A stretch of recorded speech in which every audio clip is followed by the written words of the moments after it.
বিসমিল্লাহিররহমানিররহিম।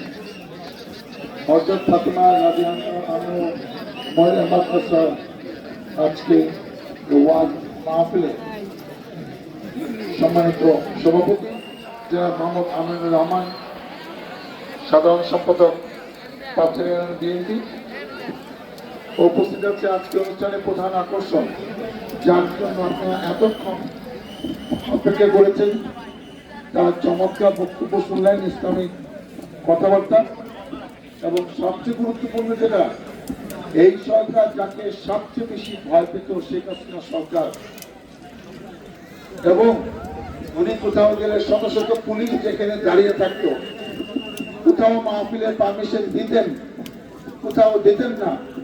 এবং আমাদের মনে আছে 21 সালে তাকে তার বাড়ি থেকে একটা মিথ্যা মামলা, রাষ্ট্রবিরোধী সন্ত্রাস বিরোধী একটা মামলায় তাকে ধরে নিয়ে গেল, তাকে রিমান্ডে নিল। তারপর প্রায়, যে কথাটা উনি বলেছেন, প্রায় 3 বছর ওনাকে জামিন ছাড়া আটকে রেখেছে। আমারও 3 বার জেল খাটতে হয়েছে, কিন্তু আমি 3 বারে জেল খাটছি 7-8 মাস। উনি এক মামলায় জেল খাটছে 3 বছর, এবং আরো অনেক জায়গায় বাধা দিচ্ছে, মামলা করছে। ওনার মতো সাহসী বক্তব্য আওয়ামী লীগের সাথে আর কেউ বলেনি, আমরা জানি। অনেক জায়গায় ওয়াদও করতে জানি। আমি যে ওনার সাথে আরো 2-1 জায়গায় একটু করে দেখা হয় নাই। আজকে ওনাকে পেয়েছি। আমার নিয়ম ছিল যে আগে আসবো, রাস্তা দেরি হয়ে গেছে, অনেকদিন পর তার ওয়াজ শুনলাম, নিজেকে সৌভাগ্যবান মনে করছি।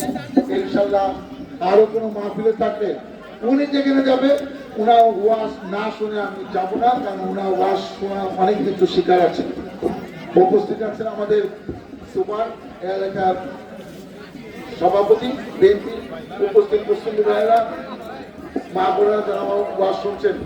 আমার কোনো বক্তব্য নাই, আমি আসছি দেখা করতে, ওনার সাথে দেখা করতে, আপনাদের সাথে দেখা করতে।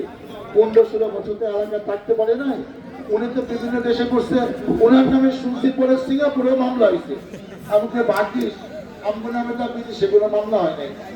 অতএব আমি আপনাদের কাছে দোয়া চাই, সহযোগিতা চাই, আগামীতে যেন দায়িত্ব নিয়ে, ম্যান্ডেট নিয়ে আপনাদের পাশে আমি থাকতে পারি। মহান আল্লাহ তাআলা আমাকে যেন সেই তৌফিক দেয়।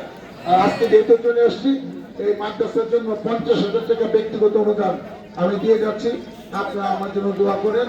আর আমি হামজা ভাই কোনো দীর্ঘজীবী হয়, আরো অনেক ওয়াজ করতে পারেন, মানুষের পক্ষে কথা বলতে পারেন, আমরা সেইটাই প্রত্যাশা করি। আর 7 নম্বর